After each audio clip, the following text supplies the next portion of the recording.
Hi, everybody, and welcome back to another episode of Dream Daringly. Today, I am so happy to be joined by my very special guest, Michelle Harrell. You won't know Michelle, but we'll cut that part out. She is a wonderful person. She is committed to helping others connect with their own self-healing, very dear to our hearts here on Dream Daringly, in connecting with their own self-healing capabilities, creating deeper connection to self and source. But prior to training as a, now get this, psilocybin facilitator, Michelle enjoyed a successful international corporate career, working primarily in human resources and information technology. Now that's quite a jump. So I can't wait to talk more with Michelle so she can tell us more about her journey. And we're going to talk about the deep dive into one of our favorite topics here on Dream Daringly, opening up our mindsets. Hi, Michelle. Thank you so much for being here today. I so appreciate it. Thank you for having me. Oh my gosh, of course, I've been really excited to have you here on the show. You have had such a storied background. When we first spoke, I was floored. You lived, you told me, for 18 years in Amsterdam. In the Netherlands. 10 of those were in Amsterdam, but yeah, Come on, hashtag the dream, right? it was nice. So I want to talk about the fact that you are now a psilocybin facilitator, which I think is very cool. You help people experience connecting with their deeper selves through something to facilitate that, but also connecting to what they want to experience, which from what we've been talking about sounds like getting through a lot of mindset blocks. Is that correct? Yeah, 100%. I'm going to let you tell us a little bit more about that. Give us an example of a typical client who comes to you that they're just, it sounds like being stuck, right? 100%. So the majority of my clients, the number one reason that people give for seeking out this kind of treatment is depression and anxiety. And psilocybin, which just in case for some of your listeners, if people don't know what that is, we're talking about psychedelic mushrooms. Which Oregon, is legal here in Oregon. I say Oregon was the first state to legalize a program. And mushrooms can really help us break negative thought patterns and negative behavior loops that all of us get in the habit of throughout life, right? The Mhm. stories that we tell ourselves about who we are, what our worth is, what we like, what we don't like. Mhm. And psychedelic mushrooms can really help you to rewire your brain, is what I say and call it. The scientific definition is that it actually creates new neural pathways in your brain through Well, we neuroplasticity. talk a lot about neuroplasticity here on So, Dream Daringly and breaking that inner meanie in your mind. So absolutely. and my typical client is middle-aged professionals looking for relief, looking for purpose, looking for answers, and looking for change. And Mhm. that, as we all know, is hard for humans. Sometimes for us to change, especially behaviors and thought patterns that have been repeated for years and years and years and on loop in our brains, we get stuck. And psilocybin definitely helps people get unstuck. Absolutely. So it sounds as though you've had obviously a lot of success with helping people get past that.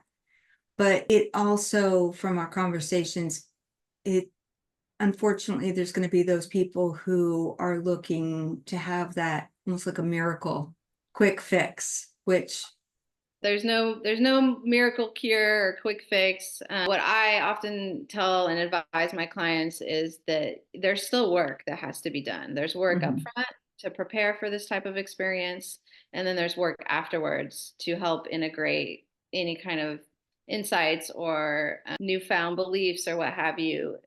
People need help to integrate those afterwards. Mhm. Otherwise, it's just an experience, right? And Right. just a moment in time. And so there's a lot of work and a lot of effort that my clients actually put in both on upfront and afterwards.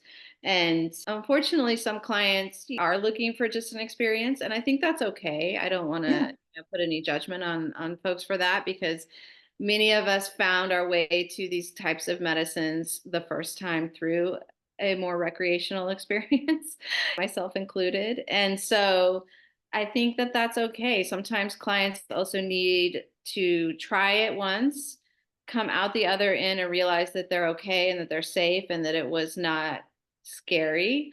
And the Hmm. deeper healing often happens in a second or third session. So that's all that to say is there's no one size fits all. Everyone is a little bit different and everybody's experience is different. Each time you do it is different. And your journey is not going to look like someone else's journey or my journey, right? And we all have our own self-healing paths that we're on. And sometimes some of us are ready for bigger changes at one time in our life, and then other times of our life we're not. And so my clients make up that. Oh my gosh, I can't even think. But Oh my no, that makes so much sense because, like you said, everybody's path is so different. We've all lived such different lives that there's a quote that I like to repeat a lot, but it makes so much sense that change happens when the pain of staying the same is greater than the pain of change. And so everybody gets to that tipping point at a different time.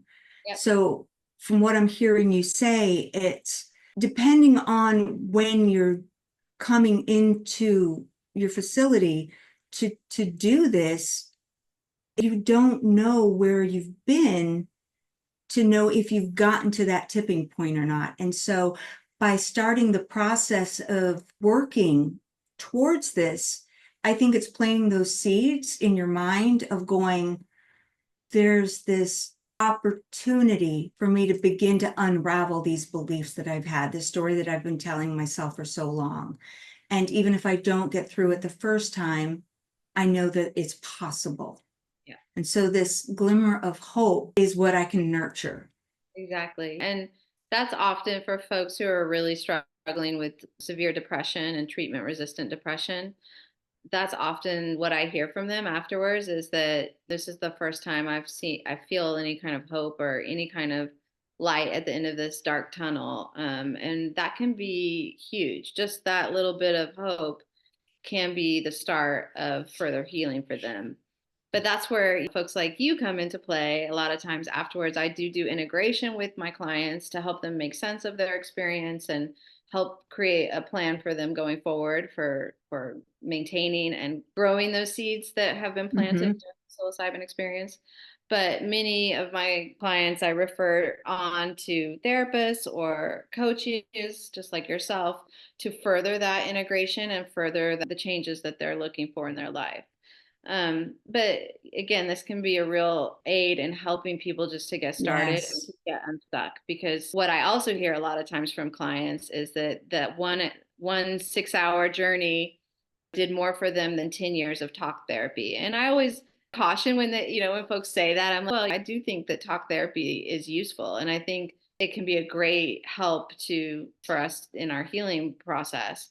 I think what they're trying to say a lot of times though is, well, we can often intellectually understand what our therapist might be telling us about why we do the things we do or what have you. We might really be able to grasp that with our minds, but to embody that is Hmm. very challenging for us as humans because I always say the biggest struggle for everyone and the thing that makes us all human and that we share in common is the struggle for self-love and self-worth.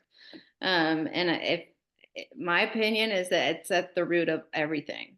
And so a lot of times as we grow up and as we're children and we become teenagers, we start to look outside ourselves for approval. We look outside ourselves for acceptance. Sometimes we don't even really know what we like because we want to fit in and we want to be popular. And so we go with the crowd and or we do it for love. We say we like something because we want to date somebody. Right. We don't really like that thing.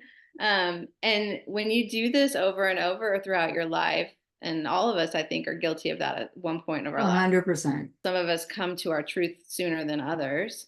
But if we repeat that pattern over and over again, you do start to lose touch with yourself. And I think the other common theme that I see with many clients is that this is a reconnection with self.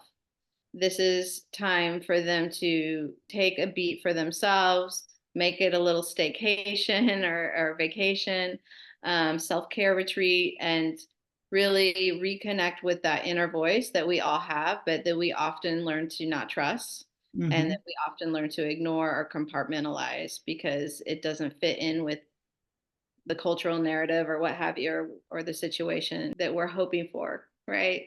We want Yeah. love, we want acceptance, we want all those things. And so we bend ourselves and try to make a square peg or Oh, square thing fit in yes. whatever, you know what I mean? Yes. So I think what I've seen with clients thus far, since I've been doing this for almost a year now, September will be 1 year, that is something that we all share as humans. And it's just what makes us, that's part of humanity. Part of this life is coming to terms with that for ourselves. No, and I think you just nailed so many things spot on because Brene Brown talks about I love her seminal work of belonging versus fitting in. And once we learn that if we belong to ourselves first, and it sounds from what you've just described that having the runway of therapy all the way up to that, and then having the psilocybin treatment, just giving the ability to unlock yeah. and release and unlock our mind to become then tapped in, tuned in, and turned on, Mhm. as Abraham Hicks likes to say, that you get into the energy of who you are, because the longest relationship we're ever going to have is the one we have with ourselves. And so if we stop Sure, yeah. abandoning Exactly. ourselves and then start to become belonging, my favorite thing that I coined is just we have to love ourselves fiercely and first, because that is our longest relationship. So doing that, you're helping to reframe for your clients in looking at all that talk therapy. It was almost that all that fertilizer I like that that energy a lot. that they've had all along, and it really was working. But if you have that, you put all that fertilizer on a metal plate that they weren't allowing to seep in, but this treatment just took that away. Now it's allowed to get into your soul. No, I love that analogy because I often use a similar metaphor when talking with clients about this process and preparing them for it. Many people are hoping for big, huge insights and huge ahas and like just an answer from heaven, right? Mm-hmm. Just tell me what to do, kind of thing. And it's usually not like that. Every once in a while, somebody might have some kind of epiphany or major insight that comes to them, but that is rarer. Than more common is that little seeds are planted. So I love the fertilizer analogy because I'm always telling people seeds will be planted, and some might be bigger than others, right? But maybe one sprouts. But the work afterwards through integration and beyond is when you have to start to water those and grow those. And that's when change happens. And a lot of times it's very subtle. And that's the other thing that I'm often counseling my clients on is don't expect to have huge change directly after. Now, what often does happen is that your perspective changes and Mm-hmm. the way that you see life or see a certain situation or a certain relationship might change. How you see yourself might change. But those little seeds that were planted, they take time to grow. And at first, those changes might be very subtle and you might not notice them. But it's kind of similar to if you are a parent and you have your child you see every day, you don't notice them changing every day. But when you look back on a school picture from a year ago, you're like, oh my gosh, look how much they changed. And Yeah. it's very similar with our healing and our mental health. So I love that analogy. The fertilizer goes very nicely with Well, you planned also, that. We didn't rehearse that. it goes back to what we were talking about with neuroplasticity. The reason you have the neural pathways that ultimately, become the new programming in your mind is with consistency. So if you have the seeds, in the fertilizer and you're nurturing, it has to be consistent and over a longer duration of period. And that's why when you're having your clients that you have been working with and then continue to follow up with, and you're integrating that with, a mindset coach like myself or another therapist or the trifecta, it becomes so much more powerful because you really are building in those neural pathways that are getting cemented in, because the work becomes that much more tangible and consistent and long-term, because it takes real longevity for those neural pathways to build into that new habit and new way of thinking, because that it didn't happen overnight. It's not going to, again, become something overnight to change and shift. I think they say it takes 2 weeks to build a habit, right? But only 3 days to break one. Right. Well, and it actually, for a habit to now set in, because they used to say something like 65 days, but it depends on what it is. But once you notice it's become muscle memory, because for everybody it could be a little different. And that's generally, we're talking a minimum of 3-ish months. But when you're talking something of reframing your actual beliefs, that takes longer. That's consistency. And I think no matter who we are, it's more of catching ourselves.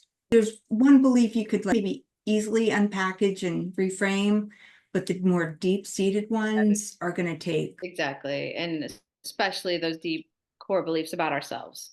Right.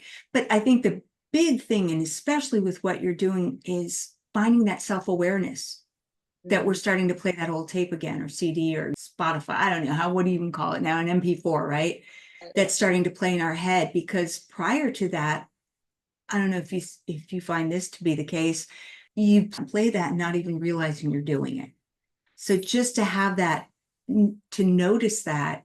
So I feel like with the treatment, just to go, oh, that's a huge shift. It's subtle, but really profound. I noticed, and many clients afterwards during our integration call, they'll tell me, yeah, for the first few days I was walking on cloud 9, everything was great, and then I had to go back to normal life or what have you. And triggers happen, right? Life happens. Our kid does something, or our boss says, or our partner says something or hurts our feelings, or whatever happens, right? And many clients are surprised, especially my high anxiety clients. They'll say to me, I felt so great. I was in cloud 9. And then this thing happened and my anxiety just flared again. And I was surprised because I thought I changed, right? And I say, well, but what happened when it flared? What happened? And many describe having exactly that. There's just a beat that they didn't have or notice before, or just like a little space, a little pause where like their anxiety flares, and then they would like, wait, I recognize this. Especially if they're practicing mindfulness and practicing really trying to be in touch with their body. Our bodies give us clues all the time. So when anxiety flares and we start to panic, our shoulders go up, we breathe shallower up here. And we talk a lot about breath work as we prepare for this situation. And so I think that's also on clients' minds. But so afterwards, they realize, oh, wait, I recognize this. This is my anxiety. And then if they can help self-regulate themselves and calm themselves down in that moment, they often come to the realization, like, I have a different choice now. I don't have to choose the same reaction. Right. And that is that seed that has been planted. And then that noticing that and paying attention to that is when you're watering it, right? And so each time that happens again, the repetitive pattern happens again, each time that space and that pause might get a little bigger. And so before you know it, you're able to really help regulate yourself differently and react and respond differently to situations that in the past would have caused you anger, sadness, fear, anxiety, whatever it is. Oh, absolutely. Because there's power in the pause. Yeah. Because the pause allows you to respond versus react. Exactly. No, I love that. So go ahead. No, go ahead, please. No. We'll polite each other. I was going to say, so go ahead. I apologize. I was going to simply say that there's one thing that I really love that you do is, so for those who don't know, which would be, I would imagine most of you, is Michelle also, she's not only a licensed facilitator, she has a wonderful place called Purple City Experience. So for most of her clients who fly in from around the world, she has the Purple City Experience, which this wonderfully incredible, I can't even begin to describe it. We'll have all the links in the show notes so you can see it. It's this incredible round yurt. And when I say yurt, you're going to think like bare bones. Oh no, my friends. It is just phenomenal. It is the most elevated, gorgeous yurt. There's a fireplace, a kitchen. It's stargazing out of the loft bed that can sleep a husband and two people, partners, whomever. There's a shower in there, like a whole bathroom. It's amazing. I walked in and my jaw hit the floor. And so there's an outdoor shower that you can use because there's also a cold plunge and a hot tub. Yes. Sauna. Probably sauna. It is just beautiful. And this is set in this, of course, the Pacific Northwest amongst the trees. It is incredible. All this to say that because I really respect everything Michelle does, because she has such an ethical approach to the way she facilitates and looks after her clients. Because as I said, a lot of them do fly in from around the world, throughout the states. She doesn't want those who choose to, especially go to Purple City Experience afterwards, to stay after one of their big sessions, to take an Uber or taxi or something afterwards, because they can't drive afterwards. Correct. She takes them from the facility to Purple City Experience to ensure a very smooth and seamless transition, knowing that they're safe and well cared for. And so it's really, you can rent on Airbnb or through her website. Again, links will all be provided in the show notes to this wonderful experience. But that just really shows the attention to detail and her very thoughtful and just approach to her clients that is above and beyond. Oh, thank you. Yeah, thank you. That's very nice. Well, no, it really just, I became an ICF certified coach because the ICF ethics is everything. And when I decided to become a coach, the first thing I was like, I don't want to do no harm was my premise. And I believe you share that philosophy. So it's important, especially with the work that we do, because when dealing with mindset, it's important to have all the education, preparation, follow through, and you definitely not only do that, but exceed that.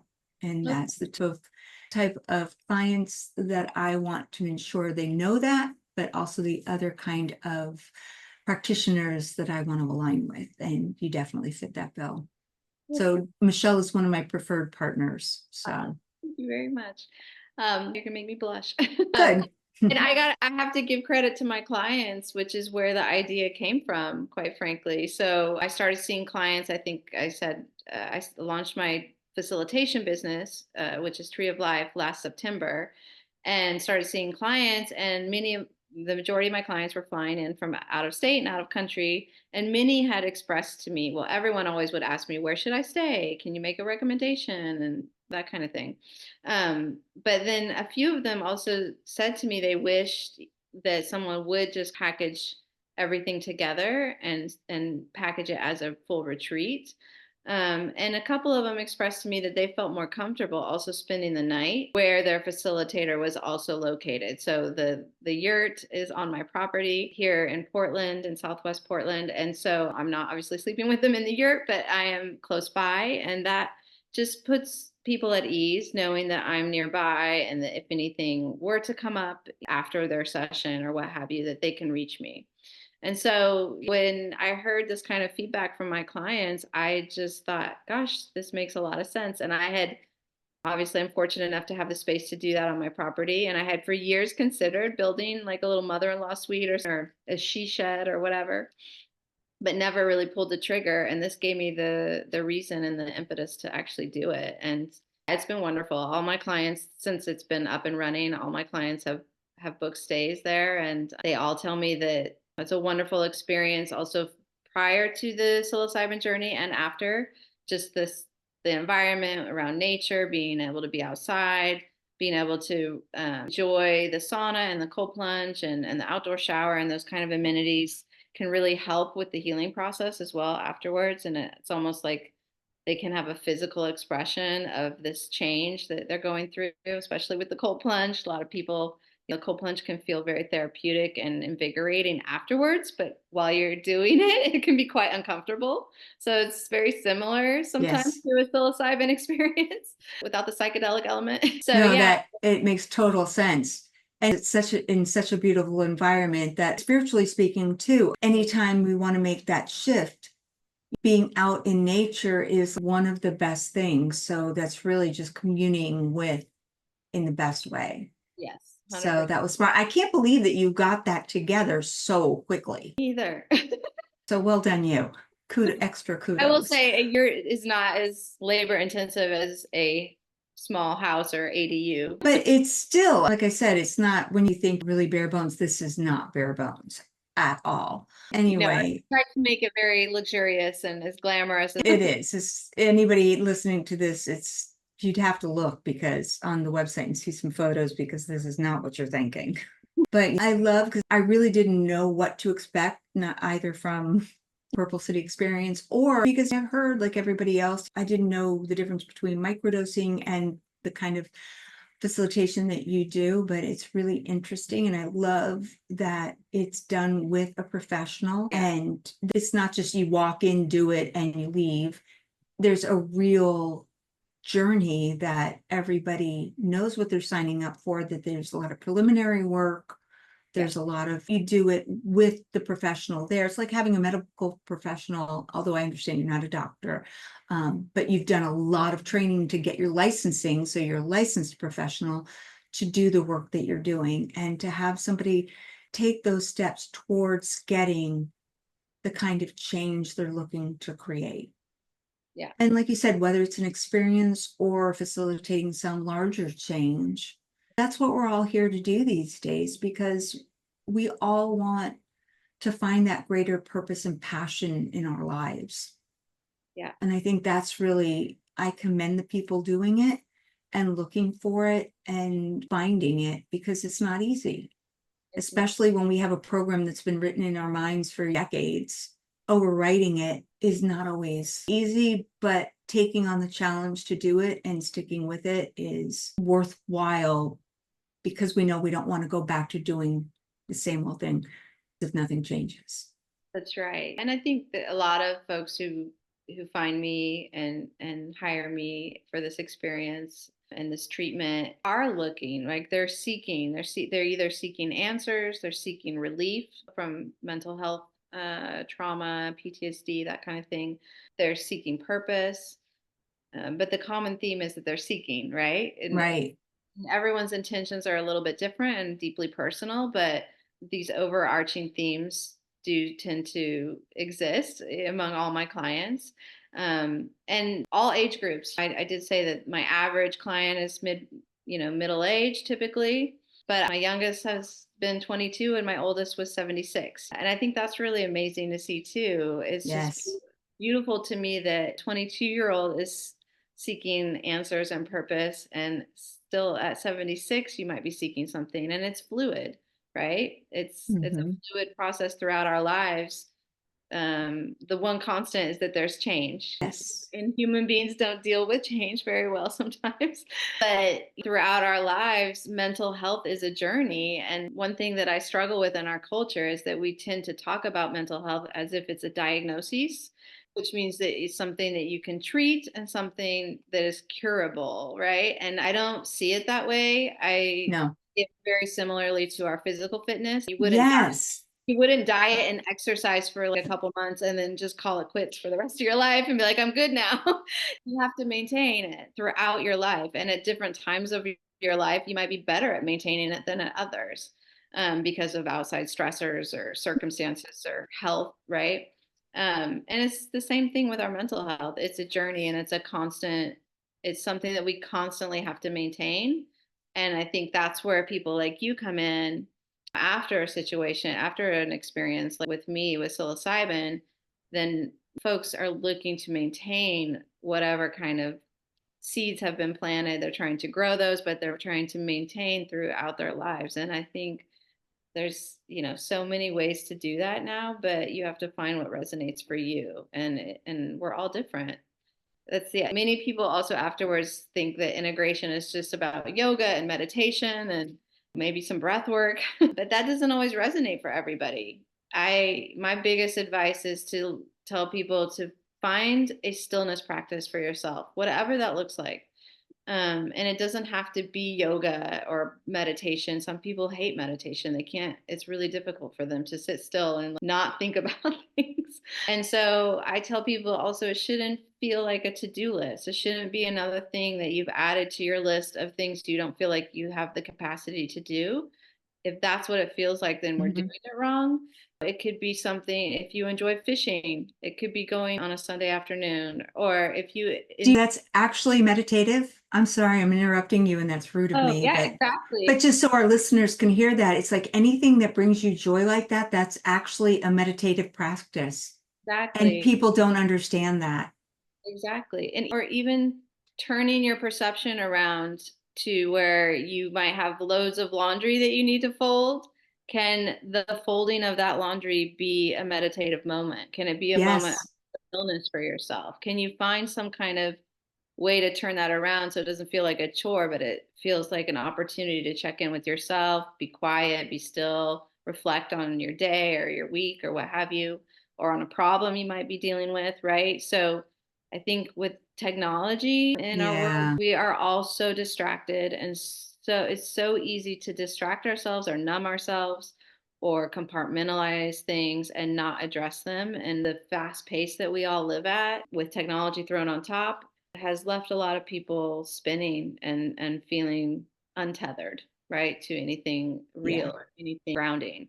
And so to me, even if you can just get 5 minutes, busy working mom might not have a lot of time for an hour of meditation a day or what have you, but can you fit in a few minutes while you prepare your kids' lunches, or can you take your morning coffee or tea or whatever outside on the deck in the sun for 5 minutes, or when you walk your dog, leave your phone at home. I even challenge clients sometimes when they're standing in line at the grocery store, don't to take out your phone. Can you stand in line without looking at your phone and just look around? Because you don't see many people do that anymore, myself included. I'm guilty of these things too, don't get me wrong. But the more that you become aware of it and you start to crave that stillness, yes, I definitely feel the weeks when I don't have it in my own life and things are, if I have a hectic week, and I feel that at the end of the week, I feel yes. You overwhelmed. crave it. And so really trying to build that into your life, I Yeah. think makes a huge difference. I'm going to offer and encourage you with one more that you can give your clients. So typically, most people will make a tea or coffee in the morning. It's Yeah. building an anchor with that because you have to be there while you're making it, even if it's a minute or two. Yeah. It's a starting point. So if you can just be present and aware that while you're doing it, you're just taking a time to do some deep breathing, that becomes that anchor for going, oh, let me just try to center my thoughts. And most, It's a beautiful way to prepare for your day as well. because you're preparing coffee, you're just grounding, coffee grounds. It's just like that anchor to know, oh, I want to do this. And usually the house is typically quiet before you do it, but you can just zone in. Yeah. And there's lots of things because there's stuff that I go over with my clients as well, that we can build it in places, like you said, with the fishing. That was a perfect example. That your things you're already doing or folding laundry where we can add it on as an anchor. So thank you so much. Oh, I've just so enjoyed this conversation with you, Michelle, I so know. very much. I know that's what the great conversations usually do. Well, I will put in all of the links for people to be able to find you. And if they want more information, that's where they will be able to go, because I'm sure there's going to be people going, I need to know more about this. So your website your Tree of Life will be full of that type of information, and your Purple City experience will have the yurt pictures and more Yeah. on how to book it. And I do free phone consultations with anyone who's interested in learning more. No sales pitch, no pressure, just a conversation to get to know what you might be looking for and whether or not this is right for you, and then go from there. Thank you so much. Thank you. It was really nice talking with you. Thank you for inviting me. All right, everybody, it's been another great episode of Dream Daringly. And again, if you are looking to do something very different, this absolutely is right up our alley. And I can only say that if you're feeling inspired by today's episode and our wonderful guest, and you want to help the Dream Daringly fam grow, well, first of all, thank you for leaving us a 5-star rating and review, because it only takes a minute and it lets others know that this show is a valuable resource for manifesting their dreams as well. Plus, positive reviews help the podcast reach more amazing listeners just like you. And I want to take this moment to say thank you, my friend, for being a part of the Dream Daringly family and community, because without you, none of this would have been possible or would it matter. I do this for you and I to grow and dream and live and learn from people like Michelle and live our unthinkable lives. Because remember, my daring dreamer, you have the power to create the life you desire. And until we meet again next week, always be dreaming, taking that first step, creating new neural pathways, and taking inspired action so you'll manifest your limitless dreams into existence. Okay, bye for now.